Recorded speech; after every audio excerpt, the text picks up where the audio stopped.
आत्मा एक दिव्य ज्योति के समान है और आत्मा का ही पिता परमात्मा है। शरीर इस संसार पर ब्रह्मा द्वारा प्राप्त होता है और शरीर द्वारा मनुष्य अपराध करता है और शरीर द्वारा ही अपराध भोगा करता है।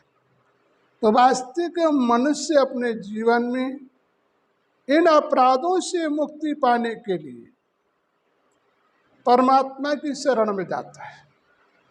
लेकिन बात क्या है कि जब तक उसका मन साफ नहीं होगा और तब तक परमात्मा को प्राप्त करना मुश्किल है।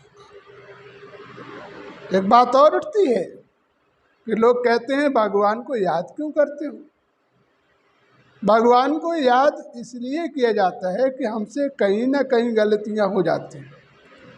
उन गलतियों का परिणाम भोगने के लिए ही भगवान को याद करते हैं।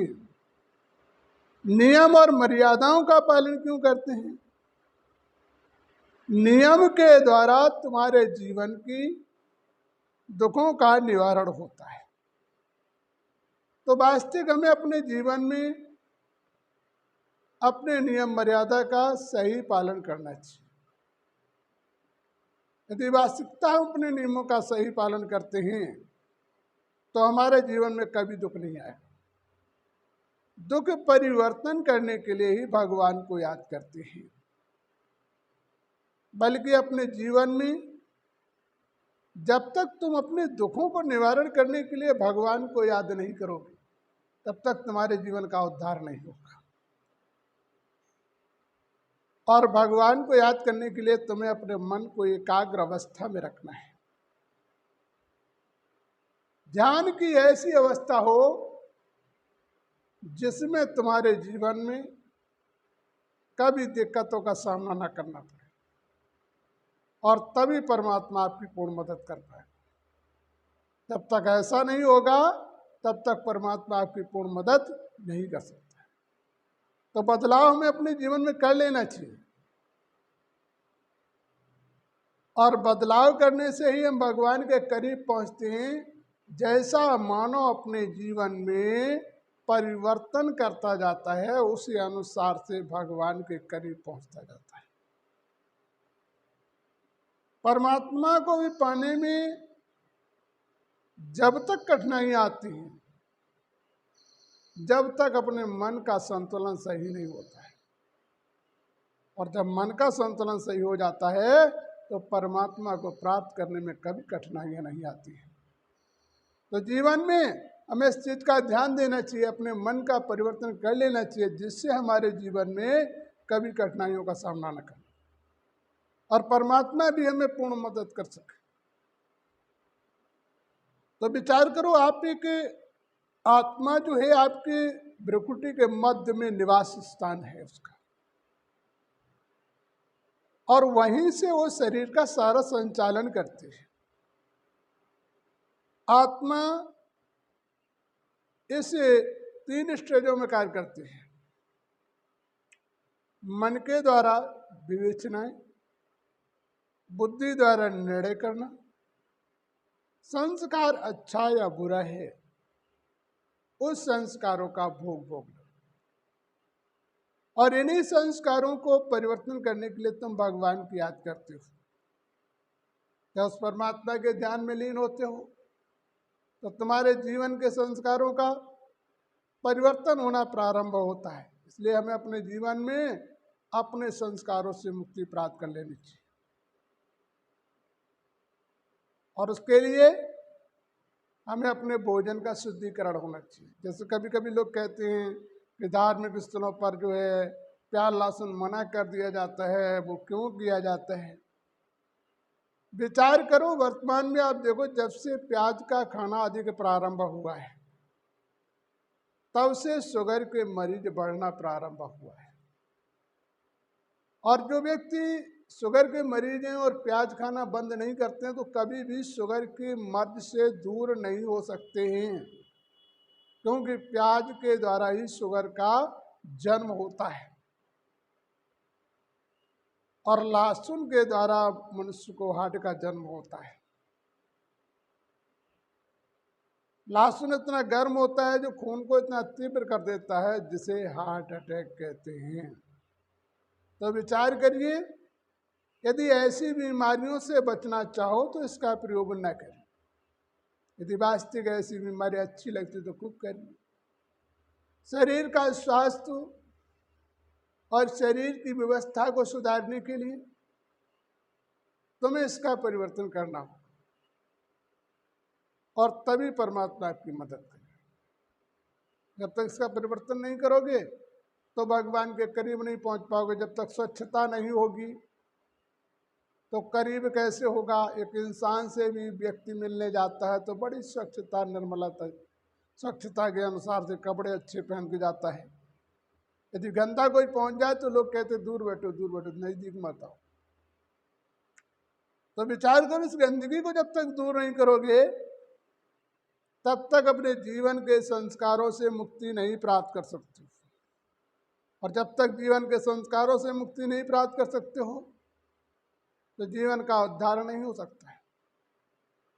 तो वास्तविक हमें अपने जीवन के संस्कारों को परिवर्तन करने के लिए अपने भोजन का परिवर्तन करना है।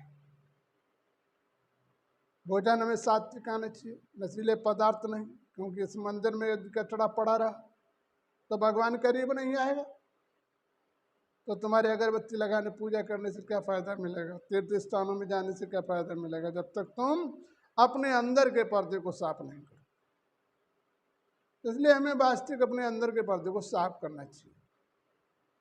और किसके लिए? अपने लिए।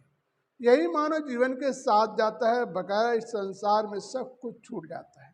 जहां से तुम आए हो वहां तुम्हें जाना भी पड़ेगा। अकेले आए हो उस दुनिया से और अकेले ही यहां से यात्रा भी आपकी होगी। तो हमें इस यात्रा के लिए अपनी व्यवस्थाओं को तैयार कर लेना चाहिए। यदि यात्रा की व्यवस्थाएं हम तैयार नहीं करेंगे तो हमारे जीवन में कभी दुखों का निवारण नहीं होगा। जैसे वृक्ष के जड़ में पानी न डालो और पात्रों में डालो तो क्या वृक्ष हरा रह सकता है। इसी प्रकार से जीवन में जब तक स्वयं का परिवर्तन नहीं करोगे तब तक जीवन का उद्धार नहीं हो सकता है। तो वास्तविक हमें अपने जीवन का बदलाव कर लेना चाहिए और तभी परमात्मा हमारी मदद कर सकेगा। यदि आपने ऐसा करना प्रारंभ कर दिया तो ये परम सत्य है कि तुम्हारे जीवन में दुखों का आना बंद हो जाएगा। और जब तक तुम नहीं बदलोगे तो दुनिया में तुम्हें कोई भी राहत नहीं दे पाएगा। जैसे हमें भूख लगी है, हम भोजन नहीं करेंगे, दुनिया में हर प्राणी कर ले तो क्या पेट की भूख मिट जाएगी। इसी प्रकार से जीवन के संस्कार तुम नहीं बदलोगे तो तुम्हारे जीवन के संस्कार नहीं बदल सकते। तो वास्तविक हमें अपने जीवन को बदलना चाहिए, तो हमारे जीवन के संस्कार बदलेंगे। तो हमें वास्तविक सबसे पहले भोजन का परिवर्तन करना है। भोजन बदलेगा तो आपके विचार बदलेंगे और विचार बदलेंगे तो आपके जीवन में कभी दुख नहीं आएगा। हमें इसका परिवर्तन कर लेना अनिवार्य है। जब इसका परिवर्तन करोगे तो भगवान के करीब पहुंच जाओगे। विचार करो, सच्चे मन से यदि तुम भगवान को याद करना प्रारंभ कर दो फिर आप देखना कि आपके सामने से दुख जाता है कि नहीं जाता है। लेकिन दर्पण जब तुम्हारा साफ होगा तो ही भगवान तुम्हारी हेल्प कर पाएगा। जैसे उदाहरण के तौर पर एक बात ध्यान दो, किसी व्यक्ति से संबंध बनाना है, उसके मुताबिक आप नहीं चलोगे तो उससे संबंध नहीं रह पाएगा। तो वास्तविक हमें उसके मुताबिक चलना पड़ेगा और जब उसके मुताबिक चलेंगे तो उससे संबंध होगा और संबंध होगा तो हमें कोई आवश्यकता पड़ेगी तो हमारी पूर्ति। इसी प्रकार से भगवान से संबंध रखने के लिए हमारे जीवन को स्वच्छता अनिवार्य है। और तभी भगवान हमारे करीब आएगा और तभी परमात्मा के समीप हम पहुंच पाएंगे। तो वास्तविक हमें अपने जीवन में इस चीज का बदलाव कर लेना चाहिए। जब तक हम इसका बदलाव नहीं करेंगे तब तक परमात्मा हमारी मदद नहीं कर सकता है। आपको कल बताएंगे कि आत्मा जब अपने भोजन को बदल देती है तब वो भगवान के पास कैसे पहुंच सकती है, इसका उदाहरण आपको हम कल बताएंगे।